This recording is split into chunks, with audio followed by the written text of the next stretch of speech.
Welcome to Evolved Sun. I'm Matt Finch, your host, and in today's episode, you're going to learn all about the metaphysical dynamics behind love. To do that, I'm going to be reading a transcript by LL Research, where two of the channelers of LL Research, Jim and Steve, trade off channeling a group known as Quo. Quo is a group of higher dimensional entities that have been informing LL Research on the Law of One for decades now. I find that the raw material and the Quo channelings and their information on the Law of One really has the ability to expand a person's view and perspective on the universe. And with that being said, and without further ado, let's get right into this exciting channeling on the metaphysical dynamics of love. In our question today, we are looking to learn more about the metaphysical dynamics behind love. Ra mentions love in many contexts, including saying things such as, the great healer of distortions is love, and love is the great protector. We'd like to know, metaphysically speaking, how love can do these things such as protect and heal. And how does our experience of love, which may be described as a vibration, relate to the concept of time-space and our experience of time-space? When we vibrate closer to love, our experience of time seems to change. Is there a merging of space-time and time-space in this experience similar to that of higher densities? And how does this relate to the dynamic of love and the time-space realm? Jim channeling Quo.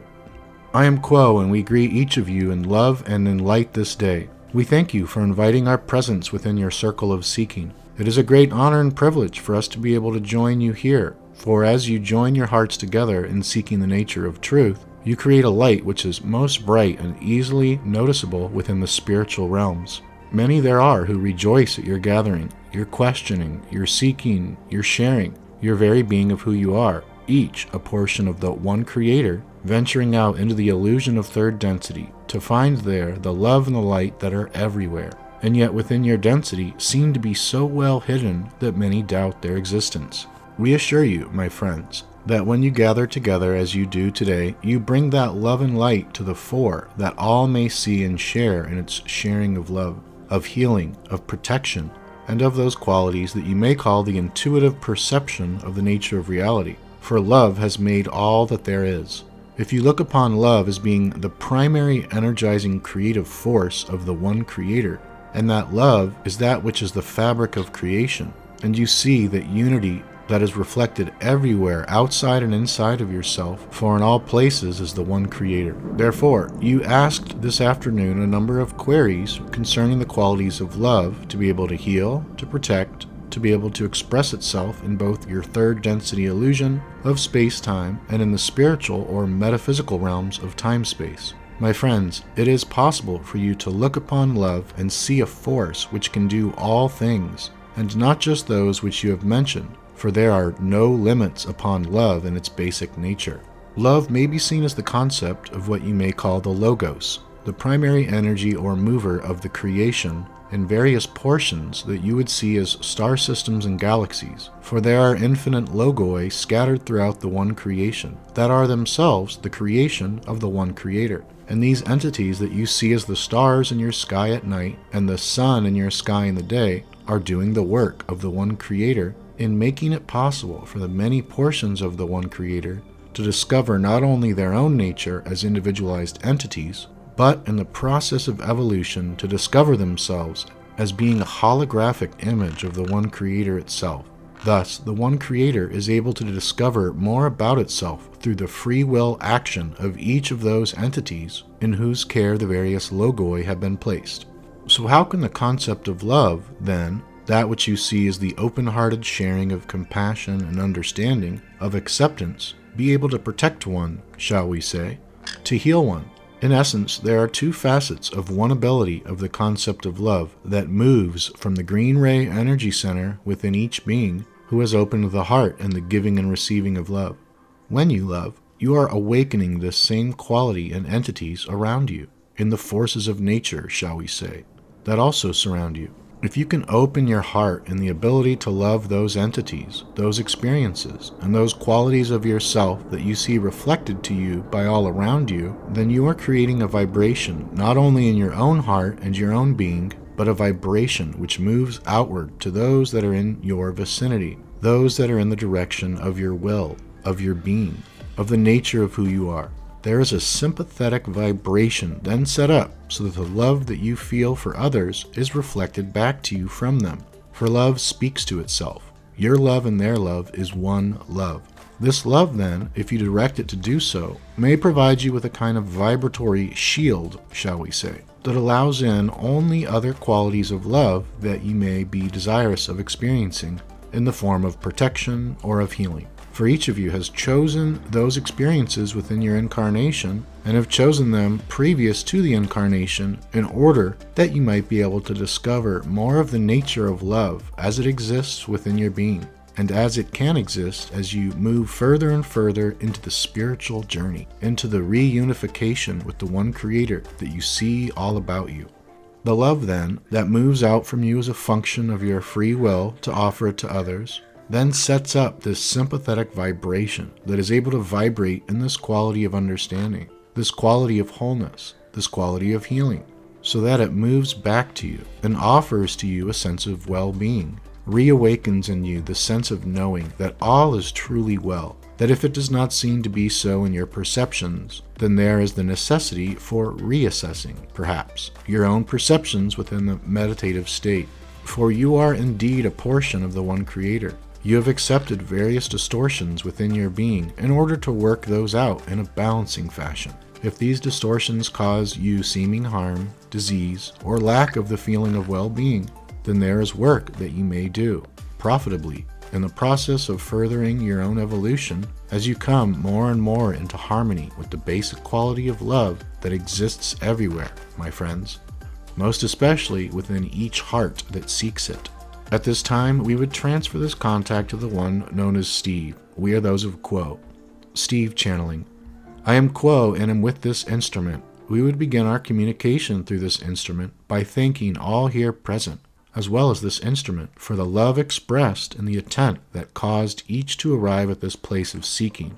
For in this convergence, we feel a love reaching out into the heavens, and this gives us a kind of carrier wave into your dimension, that we may perform that service which it is our lot to be able to give for you peoples. This love, we would say, is a trans-dimensional kind of energy that is able to cross barriers or thresholds, shall we say, of light that otherwise maintain an existence which is discrete, so that experiences may unfold within separate domains without being encumbered or overridden by experiences which, if they were taken on, would be a source of great confusion to those who are attempting to find their way. It is an unusual or extraordinary circumstance to engage in communications of this nature which cross dimensions, and we would suggest to you that the possibility of this kind of contact is one which is supplied by love itself. When you reflect on the nature of love, then, you may say that it is an energy of a high nature which precedes those distinctions which make individual experiences possible. And in this regard, you may say that love is a concept which has more than one meaning. In that experience which you enjoy, love can be seen as an activity which engages you and in which you engage. You love another, you feel loved by another, and in this kind of mutual engagement, you are able to participate in a dance which enables you to discover moment by moment, day by day, year by year, incarnation by incarnation, that you are more and more fully that which you love, more and more fully that which loves you. Now, the kind of love which is expressed and experienced by those who are individuated, those who are enjoying lifetimes and dimensions which have been ordered, as you say, by time and space, are those who participate in a kind of being which has its roots prior to time and space, having arisen in the first place. It is for that very reason that love itself can be seen as a sort of transport from one domain or dimension to another. And it can also be seen as that characteristic which most clearly and most deeply defines the one original thought within the one original creator. Now that creator has undergone down through the ages an infinitely large number of distortions or divisions of itself, separations of itself from itself, and these separations are what we have given the name free will. For each individual spark, or facet, or scintilla of the one great original thought is charged in such a way that it will seek again its source. and so seeking will bring back to that source a refined intelligence of itself. As far as we understand, my friends, that is the purpose of the creation. The creation is a continuous event placed within love, such that love goes out from itself with the express intent of returning to itself.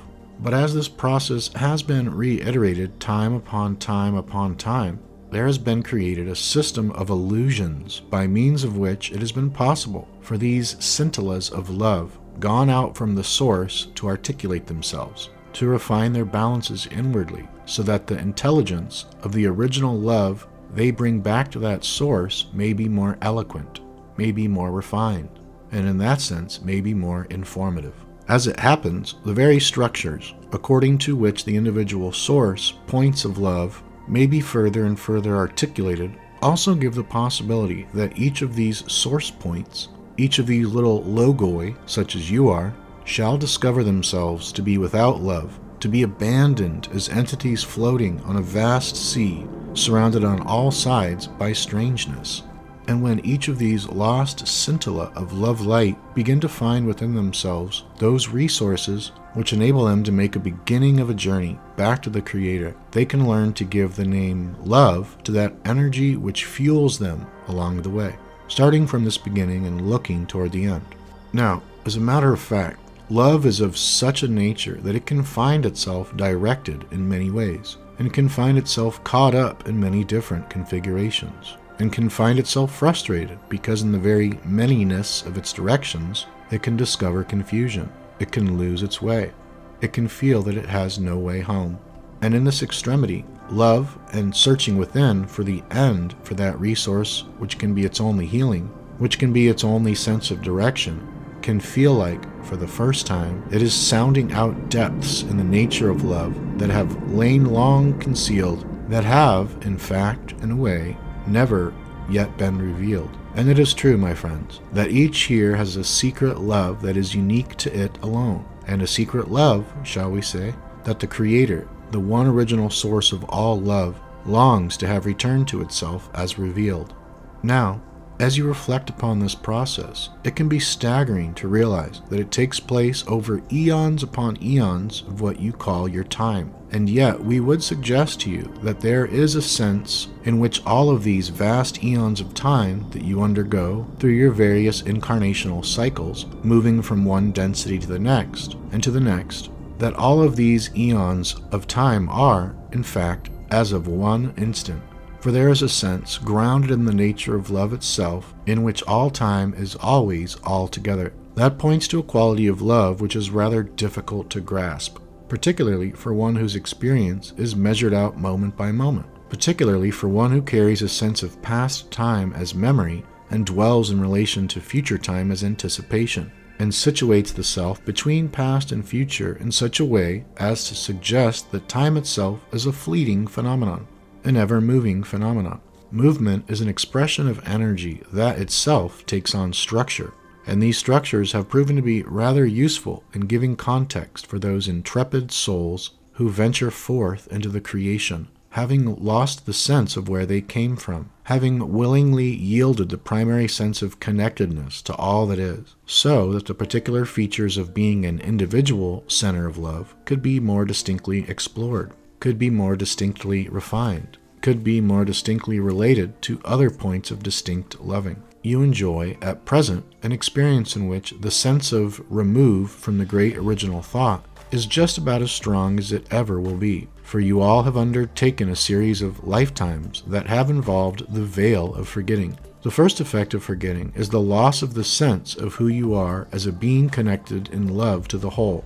And it is for that reason that, for you, the experience of love itself generally involves an overcoming of a feeling of being unloved, and it often involves a feeling of engaging in activities that are not themselves of a loving nature. But we would assure you that in the broader sense, in the sense which many of you are now remembering, love is all that is, and that is what is entailed in the realization you come to as you open your hearts, to one another, as you open your hearts to the entire creation around you, as you open your hearts to your innermost being, and find there that subtle whisper of a greeting from the one original source, that subtle whisper of hello from the infinite creator, reaching down through the illusory frameworks of space-time and time-space.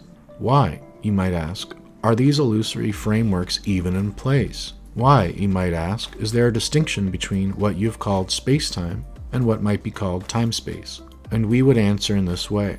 We would suggest to you that space-time is a framework in which you are able to achieve a great deal of focus and working with energies of a very finely developed nature. And by working in this focused way, you are able to gain a kind of penetration into what we would call the unknown frontier of the creation. The forgetting has been particularly useful in this regard, for there are elements or features of the Creator that have come to light only in view of what has transpired in the realms in which the veil has been operative. You will note that prior to the advent of the veiling, which was itself a possibility that had to be discovered, there were no entities which had undertaken to polarize to the negative. There was no concept of being able to serve exclusively the self, for there was enough of a residual awareness of being connected in that primary energy of love that the complete sense of separation was not even felt as a possibility. So to have not only the possibility, but the actualization of a way of expressing the Creator's love as love of self exclusively was a piece of news, shall we say, brought to the Creator reflecting on a sense of itself that it had not previously had. Now, it is our understanding that that love which confines itself to love of self is a love which is, in fact, self-limiting, and which must, at some point in its development, learn to move past that configuration, and in doing so acquires again the polarity of other love primarily. But something in the meantime has been learned, something in the meantime of the nature of the creation, of the nature of the Creator, of the nature of love has been learned, and will be learned more and more as the Creator itself expands in its awareness of what it means to be a source of love capable of differentiating itself into loved and loving, capable of being the one who loves, the one who is loved. And since that capability is grounded in the original creative act of free will, it gives also the possibility of being the one who is not loved or the one who does not love. In the ultimate sense, love has no opposite. And yet, when love is conceived as an activity, it does exist in a world of possible opposition. And so, love, rediscovering itself as unity, finds that it is through the overcoming of opposition, through the overcoming of displacement, through the overcoming of a sense of being lost, that love finds a depth previously unreachable within its very self. So it can easily seem to be a paradox that love, in order to be love, has needed to traverse the realms of the unloving, has needed to lose itself in order to find itself. But we find that this is precisely the nature of the creation, as best as we have been able to understand. What you call your realm of time-space is a realm in which the sense of unity is more prevalent. The sense of being surrounded by love is more prevalent. And it is a place where those who have ventured forth into those domains of space-time in which they work in a more focused fashion, may find respite and restoration. All right, and that concludes this episode. Thank you so much, as always, for listening. I really find the topic of love so fascinating, especially when it pertains to the metaphysical properties of love and second principle love versus heart chakra universal love. One of the coolest things I've learned about love came from Scott Mandelker, PhD, who often says, if it's conditional, it ain't love. And with that being said, if you'd like to hear more channelings by LL Research, where they're channeling Quo, let me know in the comment section below. If you got value from and enjoyed this episode, feel free to give it a thumbs up, and take good care of yourself, and I'll see you on the next episode.